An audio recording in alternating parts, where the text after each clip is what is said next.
नमस्कार. योगेश्वरी दर्शन बातमीपत्रात आपणा सर्वांचं स्वागत. आपण पाहत आहात अंबाजोगाई शहर आणि परिसरातील सुपरफास्ट बातमीपत्र. चला तर मग आता पाहूयात सुपरफास्ट बातमीपत्र. अंबाजोगाई शहरातील आदर्श कॉलनी येथील बाबूराव बाभुळगावकर यांच्या वतीने 23 एप्रिल 2026 पासून त्यांच्या श्री गीत गोविंद निवासस्थानी प्रथमच संगीतमय श्री गुरुचरित्र भावकथेचे आयोजन करण्यात आले असून सद्गुरू गंगाधर कुलकर्णी तथा बाळू महाराज नावेकर यांच्या अमृतवाणीतून गुरु कथेला सुरुवात झाली असून सुरुवातीला ही कथा दररोज दुपारी 3:30 ते 6:30 या दरम्यान होत आहे. नाही हो तसं नाही, तुम्ही उगा शब्दामध्ये पकडू नका. मालकी कोणाची आहे सांगा.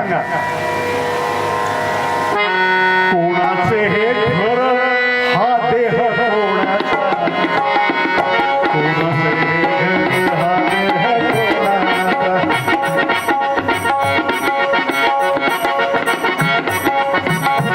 कोणाचे हे घर हा देह कोणाचा, कोणाचे हे घर हा देह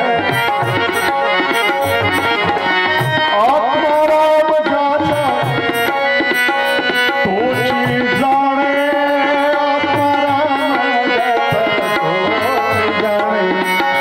कोणाचे हे घर हा देह कोणाचा, देह माझा नाही. घेऊ नका, वाईटही वाटून घेऊ नका. मी तुमचं सांगत नाही, मी माझंच सांगत आहे. अरे माती सांगे, माती सांगे, माती सांगे, माती सांगे कुंभाराला पायी मज तुडविसी. आणि तुझाच आहे शेवट वेळा माझ्या पायासी, वेळा माझ्या पायासी.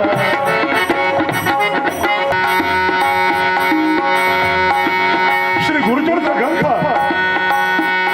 आपल्याला आपली भेट करून देतो आणि आंधळ्याला दृष्टी देतो. गर्वाने का ताठ राहासी, भाग्य कशाला उगा नाटसी. तुझ्या ललाटी अखेर लिहिले मिलन माझ्यासी रे. तुझाच आहे शेवट वेळा माझ्या पायासी. परमेश्वराची भेट घेण्याच्या मार्गावर तुला एक अत्यंत ताकदचा, अत्यंत जवळचा जोडीदार तुला मिळाला आहे. कशासाठी? तर परमेश्वराच्या रूपाशी एकरूप होण्यासाठी. कारण पत्नी शब्दाचा अर्थ आहे जी पतीला पतनापासून रोखते ती पत्नी. व्याख्या लिहून ठेवा. दरवर्षी बाबूराव बाभुळगावकर हे संगीतमय भागवत कथेचे आयोजन करतात, परंतु यावर्षी प्रथमच संगीतमय श्री गुरुचरित्र भावकथेचे आयोजन केले आहे. यावेळी पंडित उद्धव बापू आपेगावकर, पत्रकार अविनाश मुडेगावकर, दीनदयाळ बँकेचे अध्यक्ष ॲडव्होकेट मकरंद पत्की, रोटरी क्लबचे देशपांडे, रोटरी क्लबच्या अध्यक्षा रोहिणी अजय पाठक यांच्यासह आदींची उपस्थिती होती. बाभुळगावकर परिवाराच्या वतीने सर्वांचा सत्कार करण्यात आला. अतिशय सुंदर नियोजन करण्यात आले असून दररोज दुपारी या कथेचा लाभ घेण्याचे आवाहन करण्यात आले आहे. तसेच यावेळी भाविकांची मोठी उपस्थिती होत आहे. योगेश्वरी दर्शन बातम्यासाठी यशराज अवताडेसह नागेश अवताडे, अंबाजोगाई.